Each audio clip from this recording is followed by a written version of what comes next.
Shalom, I'm Naama Rue. This is my husband, Rabbi David Rue, and we're going to continue to delve into the laws of Shmita and how to conduct our Kitchens. our kitchens. That's the section we're in right now. What are we discussing today? Not the primary uses of fruits and vegetables. So you're saying like Well, doing something different than what we usually do, like pickling is a primary thing, right? well, let's see. Okay. So there is a primary principle that's important to realize. You may have noticed that sometimes I cite Mishnayos from Truma or Meiser Sheni or Brachos and so on. The reason is because we have a lot more on those things than we have on Shmita. They were much more common. Brachos is all the time, every day, Blessings. the whole year, yes. And Truma and Meiseros are 6 out of the 7 years. We separate a portion for the But priest I'm not at the talking about temple. that. I'm talking about how they have to eat it and the rules and regulations surrounding it. So those things are much more clear. So Rav Kook says in his Shailas and Shuvas Mishpat Kohen, B'yesod inyan shel shinui davar mibriyaso, concerning when we're changing something from the way it was created, Gabe Dinei Torah, by Torah law, Yesh lanu arba devarim shem megalim echad al chavero. There are 4 things which each one reveals something about the other. Vehem truma, meiser sheni, shvis, ubrachos. And they are truma, the part given to the Kohen, meiser sheni, the part that we have to eat in Yerushalayim, shmita, and brachos. Shetamid nuchal lahakish me'achad al chavero. We can always connect one to the other. Bilti mekom shnimtza hochacha brura l'dvarenu lintos mina hekesh. Unless there is something clear telling us not to, a specific pasuk or something like that. So keep that in mind. There's a Mishnah in Truma that says as follows: Ein osin tamarim devash. We're not allowed to make dates into honey, which was a common, when it says the land's flowing with milk and honey, it's talking about date honey, not bee honey. This was a very common use, but not the primary use of dates. V'lo tepuchim yain, and you can't make apple wine. V'lo sintinios chometz, and I'm not sure exactly what sintonios are, but you're not allowed to make them into vinegar because that's not their primary use. V'shar kol haperos ein mishani nosim b'briyasan. All other fruit you can't change them from the way they grow. But truma u'meiser sheni, with either truma or meiser sheni. Ela zaysim ve'anavim bevad. Other than olives and grapes. Olives and grapes, the Torah tells us that their primary use is grape, or one of their primary uses is wine and olive oil. So therefore we're allowed to do that. But the others, we're not allowed to make juices out of them, for instance, and we'll see other things We're as not well. supposed to preserve or ferment these other produce besides just oil from olives. Well, preserving in general can be a problem because remember, we're only allowed to eat the fruits and vegetables as long as the same thing is found out in the field During Shmita. during Shmita. So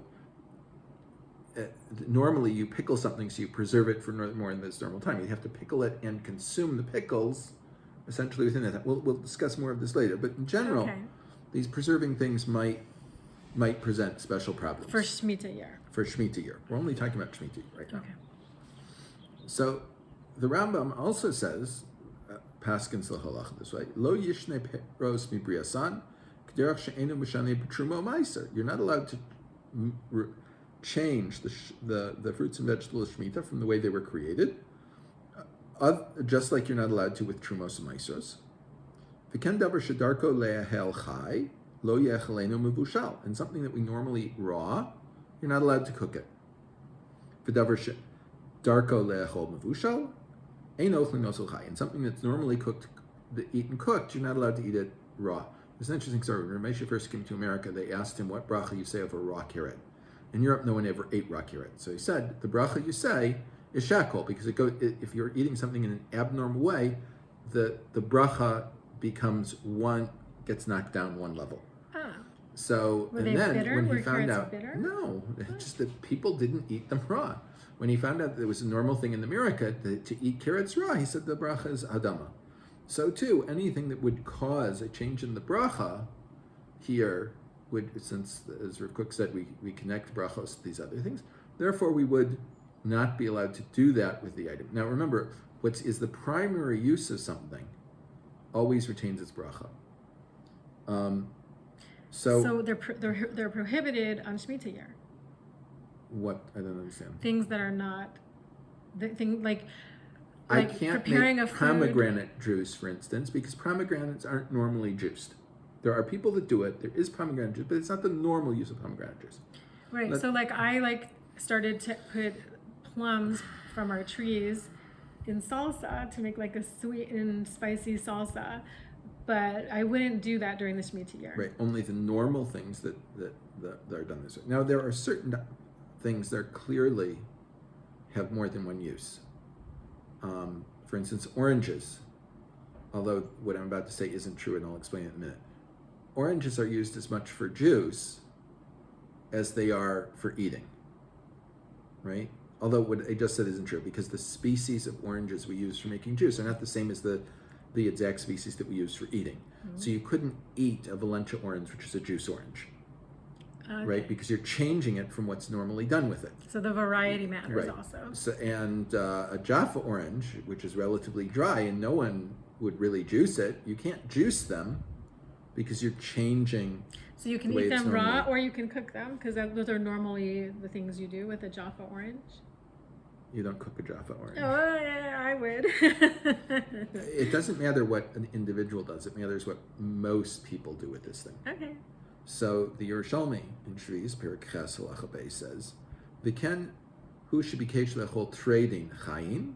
Someone wants to eat spinach raw, or lechos chitin chayos, or to chew raw wheat. Ein shomimo. We don't allow him to do this. It's just not something that's permitted to do because it's not the normal way of eating. You don't eat raw spinach. Most people don't eat raw spinach. Certainly then. Today, people put it in salads. It may have become a normal way of eating spinach, but certainly in the time of the Mishnah, it was not normally eaten raw. I wonder about lamb's quarter probably too was cooked. So, the question is, why do we have this prohibition of not being allowed to change things from one thing to another? And there's a debate between the Rash, as we've seen in this Parish of Mishnayos many times, in the Rambam. The Rash says that Mishum de Darshinin lo achlav lo lehefsed, that we have a drasha that you're allowed to eat it, you're not allowed to destroy it, and as soon as you change it from its primary use, that's an act of destruction. Vim haya ochel kod sham yisbashlu hainu hefsed. If I ate these fruits that I normally don't eat cooked, by cooking them, that's a loss to the fruit. The Rambam has a different understanding. It is Parish Mishnah. It's the same Mishnah, by the way. In Shvi's Perek Dalet Mishnah Zayin. By the way, the Rashi gives the same interpretation as the Rash in Yuma Pevavam Beis. So the Rambam says, "Me'emasai ochlim peros ilam b'shvis." From when are we allowed to eat them on Shmita? Amar Hashem na hashvis. The Hashem said concerning the sabbatical year, "Mina sedei tachluas tuvuasa." From the field you will eat its produce. Amru enu ne'achelas ad shitei tuvua. You're not allowed to eat it until it would be considered the produce, meaning it has to be cooked. Not cooked. The term for ripe in Hebrew is bishul, which is the same as cooking in Hebrew. So I slipped up there. Until it's ripe. Meaning, if it's not ripe enough that people would generally eat it, you shouldn't do it. However, in the field, we allowed it a little bit more unripe. Meaning, if you're walking through a field and the plums are not quite to the point where you'd want to pick them, but they're already sweet. They're not bitter anymore. They're beginning to get sweet. You could eat them in the field, but you can't bring a bunch of them into the house that way because that's not the way it is. Again, what happens if you do? So what happens if I make pomegranate juice or any of these other things that aren't normally done with the fruit? So Rav Kook says, "Umasha kasuv kavod Torah sa'orama," in the tshuva, same tshuva in Mishpat Kohen. She'ein le'asor achrei shenishtana. It's not prohibited because you changed it. According to Rambam, it would seem you violated what the Torah said, and it would be prohibited. The Rav Kook is either passing like the Rosh or he's discounting the Rambam here for other reasons. Afilu im nishtane b'isur, even if you changed it in a prohibited way. Say upashit, this is obvious. Shari kavana shel davar shedarko leachol chai lo yechlenu mevushal. You're supposed to, something that you normally eat high, you're not raw, you're not allowed to eat it cooked. Hainu shelo yivashlu mipnei shebezehu mafsid miktsaso. You're not allowed to cook it because you're losing it, you're damaging it in some way. Aval ech ne'amar sha'al yidei shehufsadu b'miktsas yufsadu legamrei v'lo yochlenu. How can we say because you've partially lost it, partially damaged it, that you should throw it away and lose it entirely? You've lost it partly, you shouldn't lose it entirely. Ela, but bevadai imhu roila chila ochlo. If it's fit to eat, you should eat it. V'lo ela she'enu nirei yesh chiyuv bechilasa. Not only this, but it appears you're obligated to eat it, just like you're not allowed to, you shouldn't buy so much fruit and vegetables at the time that some of it's going to go bad, because that's destroying the produce of the Shmita. Here too, if you don't eat it, you're destroying the fruit of the Shmita. Ki rak pas she'ivsha or knivas yerek. It's only when the bread becomes moldy or the vegetables start to dissolve and so on. V'kol davar she'ein roi la'achila, or it becomes unfit for eating. Amru Sham Yerushalmi, they said in the Yerushalmi, she'ein mechayiv inosa le'achol, we don't obligated to eat it at that point, once it's no longer fit. We're not obligated to eat it once it's been made into something once it's irregular. no longer fit. No, once it's no longer fit to eat. You made it into something regular, it's still fit to eat. Okay. Therefore, he says you have to fit it. Aval davar haroi la'achila, but something that's still fit to eat. Ech namod lahafsid shel kulo mipnei sha'avar b'hifsid b'ktsasa. Why would we tell you, because you've partially lost it, that you should fully lose it?